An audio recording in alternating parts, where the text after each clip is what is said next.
Let's be real, waiting for motivation is a trap. You won't magically wake up excited to study. The sooner you accept that, the sooner you'll stop depending on feelings to take action. The truth is, success begins when you move without waiting to feel ready. Your brain is wired to seek comfort. Studying doesn't give instant rewards like scrolling your phone does. That's why it feels like torture. But guess what? Successful students aren't always motivated. They've just learned to act despite it. If you understand that your feelings are not the boss, you'll stop giving them power. It's okay to hate the first 5 minutes, but after that, your brain often adapts. You just have to get past the initial resistance. Try saying this to yourself. I don't need to feel like studying. I just need to begin. That shift alone can break your inner resistance. It's a simple mindset flip, but powerful. You don't need a burst of energy. You need a decision. Make that decision every day, especially when it's hard. Those are the moments that truly shape your future. Remember, champions are not people who feel like studying. They are people who do it anyway. Start by promising yourself you'll study for just 5 minutes. That's it. Anyone can do anything for 5 minutes, and once you begin, it's easier to keep going. This technique hacks your brain's resistance. You reduce the pressure and give yourself permission to stop. But 90% of the time you won't want to stop after starting, because starting is the hardest part. Think of it like exercise. The hardest part is putting on your shoes. Once you start, the momentum builds. Studying works the same way.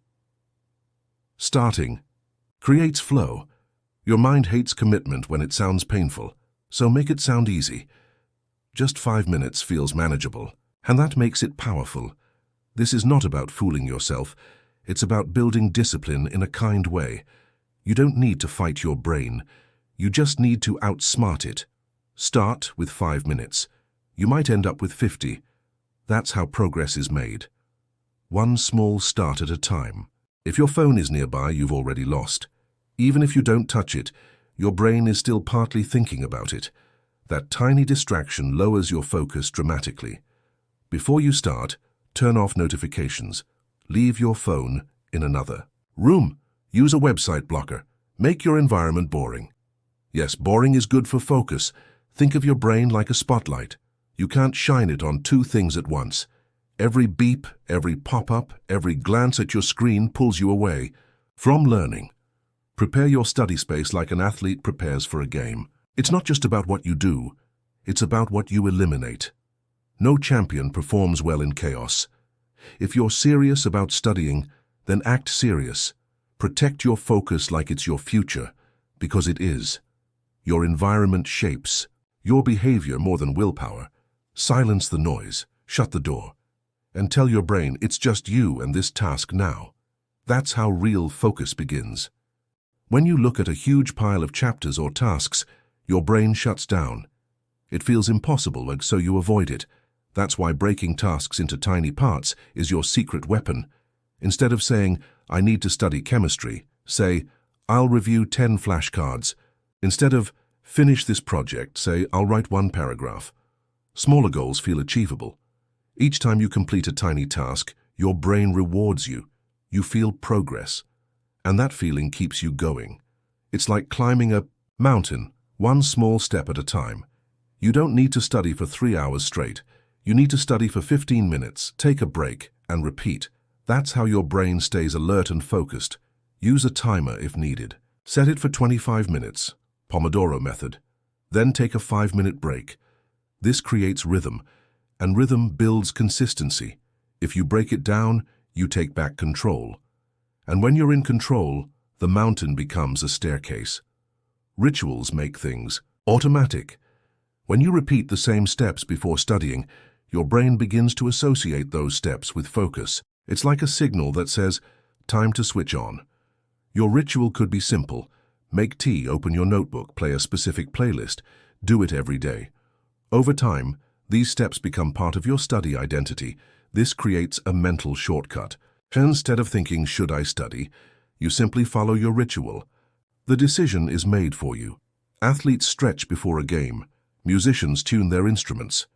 You can train your brain the same way, through ritual and repetition. The more consistent your ritual, the easier it becomes to enter a study state. It's not about mood, it's about rhythm and signals. Design your ritual with care.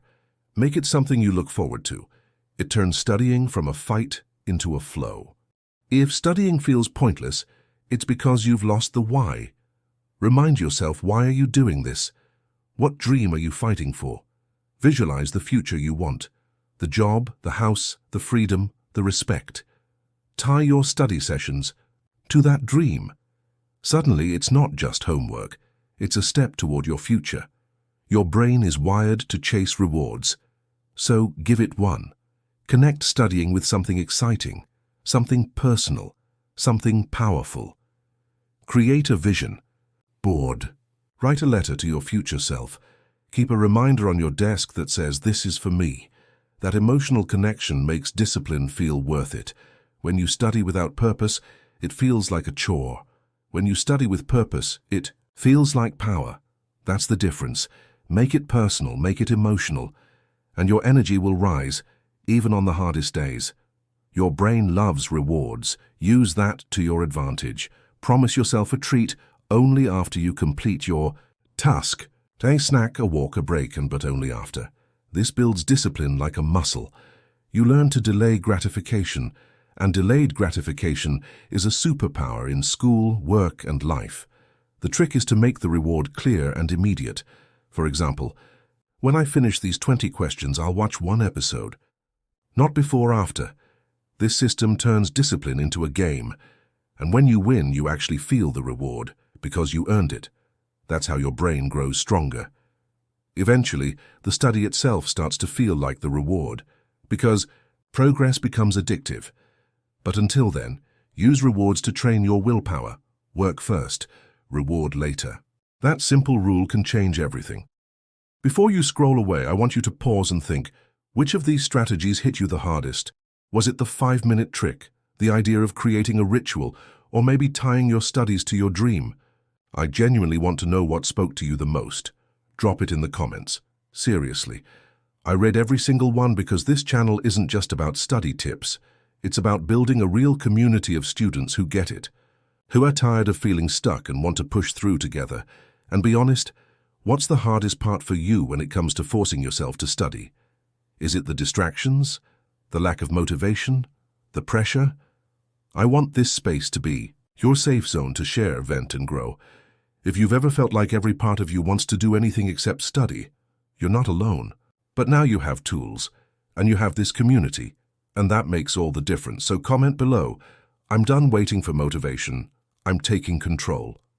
Let's fill this comment section with people who are choosing growth over comfort, people just like you. And of course, if this video helped even a little, hit that like button and subscribe, because the next one, it's going even deeper.